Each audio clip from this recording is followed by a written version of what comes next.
So today's topic is going to be focused on leadership over a team. In this context, we're talking about restaurant industry. So for those of you that are already in management or recently added to a leadership team, today what I would want to talk with you about is what I refer to as leading from the front. Common saying, but I like it because I think it really captures the importance of what a leader is. I think it's safe to assume for most that this isn't the first place of employment that you've had the experience of working with managers that are very good at giving you instruction, critiquing your work, and not participating in the work. And that can be very problematic. And at the root of that, what happens is managers lose respect really quickly. So getting your staff to stay on task, getting them to want to comply, to want to do the things that you ask them to do, requires being part of that process.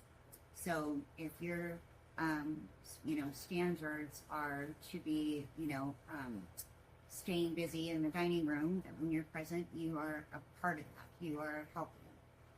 When you see a need, that you are, proactively trying to address that need in the same way that you would want your staff to. That you are role modeling the kind of things that you want them to be doing. So, in relationship to the video that we did for teamwork, that would be one of the areas that I would suggest as a new leader that you really focus on, is being an example of allowing people to help you, saying thank you when they do, and focusing on offering support wherever you can, whenever you can. If you're barking commands and you don't participate in the work, you're going to lose respect. And if you lose respect, you end up with a lot of non-compliance and tends to start the term I would use is backbiting, where people get frustrated, especially if you do the 1 minute management stuff, which is where you're disconnected as a leader, you're engaged in other areas, doing other things, you come into a situation and you make a judgment that might be followed by, why didn't this happen, or who's doing this thing, and it's out of context.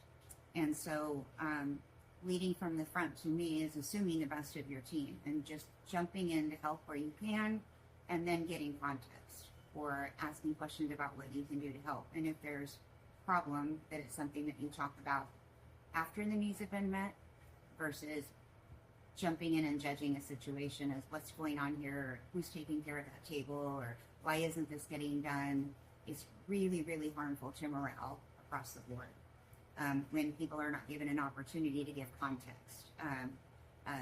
Servers can often have an experience of getting in trouble for things that they really shouldn't, because if we as leaders have the whole picture, we would understand what would happen. And so it's safer for the staff emotionally. It's safer in regards to protecting the reputation that you want to have as a leader. You want to be seen as someone that sees the ground as level. They understand that they have more authority. They understand that they have more responsibility. But when it comes to the work, we are a team, and the rules apply to everyone. So my strongest suggestion to new leaders is to be sure that you are doing everything the way that you are supposed to be doing it, to the best of your ability, that you're setting the standard. Because again, you'll end up with staff resenting and not respecting if, say, we're talking about pre-busing as the focus of the week, and you're a manager who is serving on the floor, and your tables are not pre-bussed, and their tables are. They're going to notice that, especially if your table has not been addressed, you're doing other things, and then something is said to them. They're going to miss all of that and only notice, why is there, it's okay for them to not do it, but we have to do it. So I think it's really critical to be sure that we're role modeling all the things that we're expecting them to do behaviorally and whatever the business expectations are for the staff. Uh, they're going to respect you a whole lot more. It gets you so much farther with your team when it feels like the ground is level, when we're all performing in the same way and we're sharing the same responsibilities. There's kind of a camaraderie that kicks in, a unity that kicks in, and it builds trust. And that begins kind of a foundational layer for leadership when you need to start moving into, okay, now we have to start talking about delegating tasks to people. People that don't respect you aren't going to want to do them. It's going to be harder to find people to do them, and it'll be really difficult to trust that they're going to do them to the standard that you want them done if you don't have that kind of mutual foundation underneath.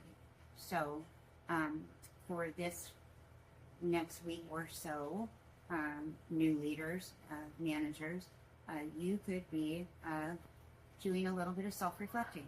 Are you behaving still as an employee in that service arena or kitchen arena?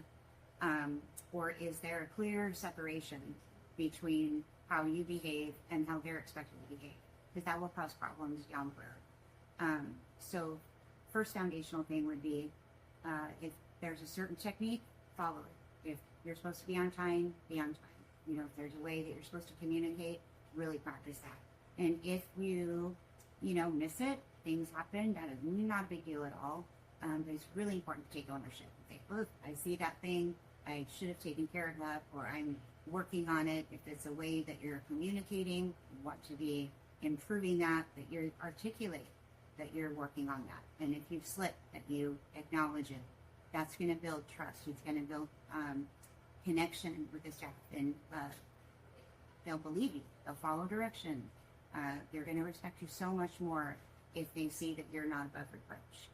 So that would be my first assignment for laying that foundation of leadership.